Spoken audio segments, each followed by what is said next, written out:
जिंदगी में अगर रिस्क उठाना है तो कोई बड़ा उठाओ। अगर यहाँ किसी लड़की में दम है तो मुझे बताओ।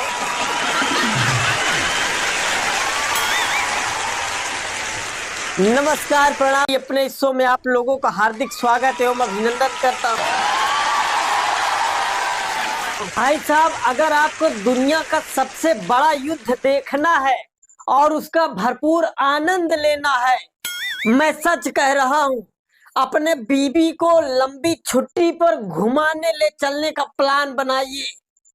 और जब वो अपने मायके फोन करके बता दे, अपने सहेलियों को फोन करके बता दे, अपने पड़ोसियों को बता दे कि मैं घूमने जा रही हूँ लंबी छुट्टी पे, अपना बैग वैग सब रेडी कर ले, फिट हो जाए तैयार होके, तब कह देना कि छोड़ो यार, नेक्स्ट मंथ चलेंगे।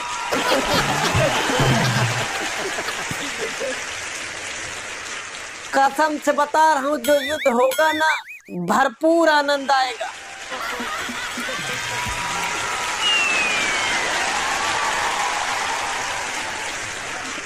हाँ, लेकिन इसके साथ एक सावधानी मैं आपको बता दे रहा हूँ। ये प्रोग्राम करने के बाद आपको व्यक्तिगत यदि कोई क्षति पहुंचती है तो उसका जिम्मेदार मैं नहीं होऊंगा, इसलिए आप इसको अपने रिस्क पे करिएगा।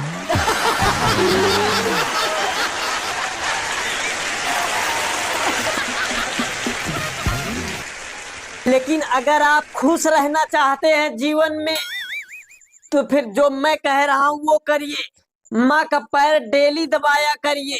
मैटर नहीं करता कि वो आपकी माँ है या आपके बच्चों की।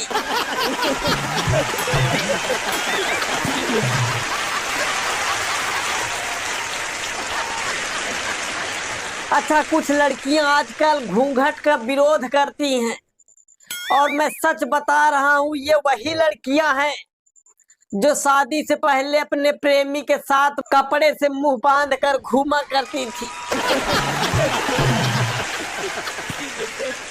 ससुराल आने पर यही घूंघट का विरोध करने लगती है।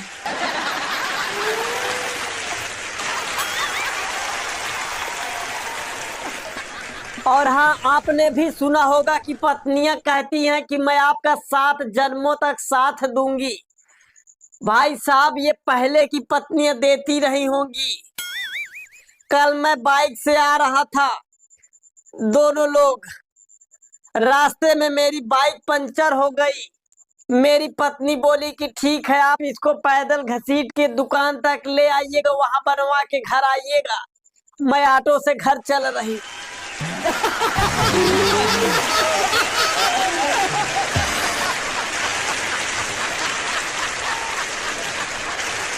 जब इसी जन्म में साथ नहीं दे रही तो 7 जन्मों की मैं क्या उम्मीद करूं। अच्छा, ऐसा नहीं है कि आज के ही जनरेशन में शादी को लेकर के डर बना हुआ। कल मुझे एक दादाजी मिले थे और उन्होंने अपने पूरे जीवन में एक भी शादी नहीं किए।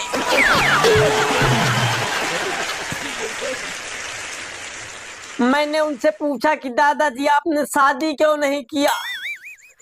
तो उन्होंने बताया कि बेटा, इसके पीछे कहानी है। मैं बोला, बताइए कौन सी कहानी है? उन्होंने बताया कि मैं एक पार्टी में गया था, तब मैं भी युवा था और मेरे सामने एक सुंदर युवती थी, विवाहित, और उनका पल्लू जो है लटक रहा था जमीन में। गलती से मेरा पैर उनके पल्लू पर पड़ गया। अब वो तुरंत फनफना के सांप की तरह पलट के मुझको घूर के देखी, बोली, ब्लडी हेल, अंधे हो क्या, दिखता नहीं?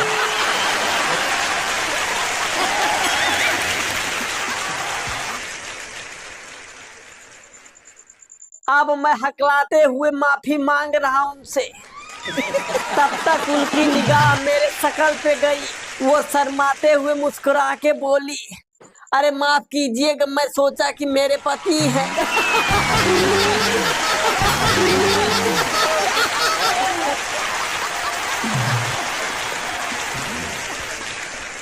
तब से मेरे अंदर डर समा गया, इसलिए मैंने आज तक एक भी शादी नहीं की।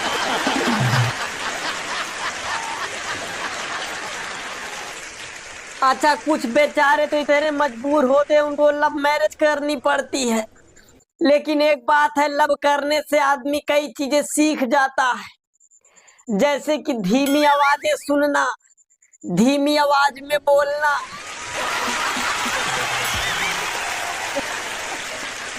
हजार दो हजार रंगों को पहचानना,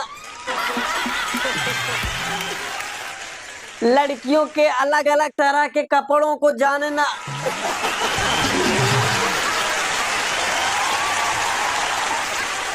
और कई प्रकार के चॉकलेट्स के भाव जानना। इस प्रकार की काफी चीजें सीखने को मिल जाती है।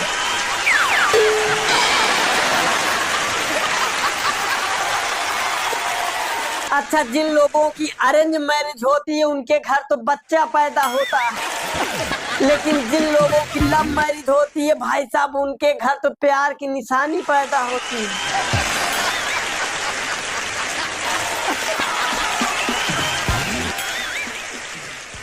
अच्छा, शादी ब्याह से याद आया कि शादियों में ये जो सालियां होती हैं जूता चुराई का रस्म करती हैं, ये तो बात समझ में आती है, चलिए ठीक है, एक रिवाज है, होता होगा। लेकिन ये साले जो भंडारे में जूता चप्पल चुराते हैं, ये कौन सी रस्म है?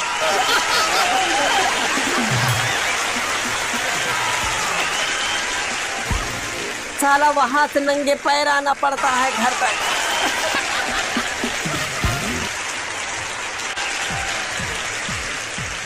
भंडारे तक तो ठीक था। जीवन में एक बार मैंने बहुत शौक से बहुत महंगा चप्पल लिया था और अपने दोस्त के यहाँ गया था और वहां चोरी हो गया। बिना चप्पल का घर तक आया हूँ।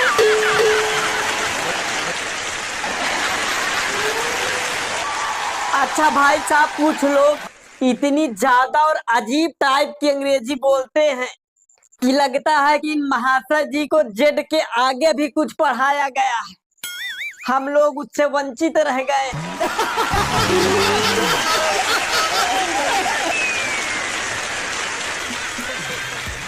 अच्छा, एक बात है कि परिस्थिति के विपरीत किसी से कोई काम नहीं करवाना चाहिए। एक बार एक मास्टर साहब ने एक अमीर घर के लड़की से बोला कि आप गरीबी पे निबंध लिखिए। अब वो अमीर घर की लड़की बेचारी क्या जाने गरीबी, वो कुछ इस प्रकार से लिख रही है, मैं बताता हूँ आपको। सबसे पहले लिखती है विषय गरीबी। लिखती है कि एक बेहद ही गरीब परिवार था जिसमें जो पिता था वो बहुत ज्यादा गरीब था और उस परिवार की माता तो उससे भी ज्यादा गरीब थी और उस घर के बच्चे भी बहुत गरीब थे। बेचारे के घर में सिर्फ 4 ही नौकर थे, वो चारों भी गरीब ही थे।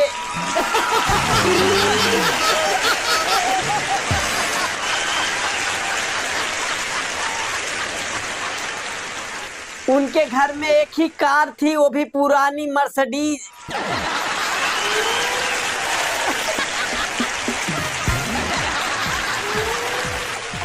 उसको चलाने के लिए ड्राइवर रखे थे, वो भी बेचारा गरीब ही था।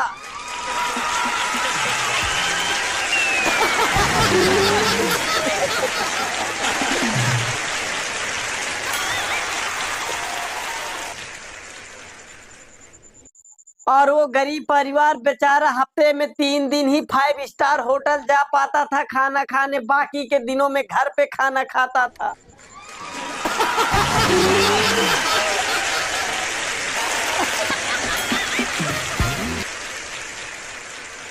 उनके बच्चों के पास iPhone 11 Pro Plus था, वो भी पुराना।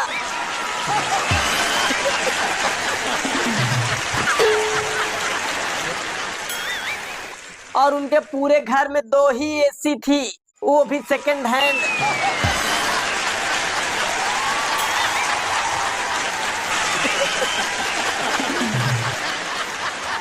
ये गरीब परिवार बड़े मुश्किल से ही ऐश करते थे। अच्छा, अंत में मैं यही कहूंगा कि भगवान सर्दी और बुखार एक साथ दे दे, लेकिन खांसी और दस्त एक साथ होने की ये सजा न दे।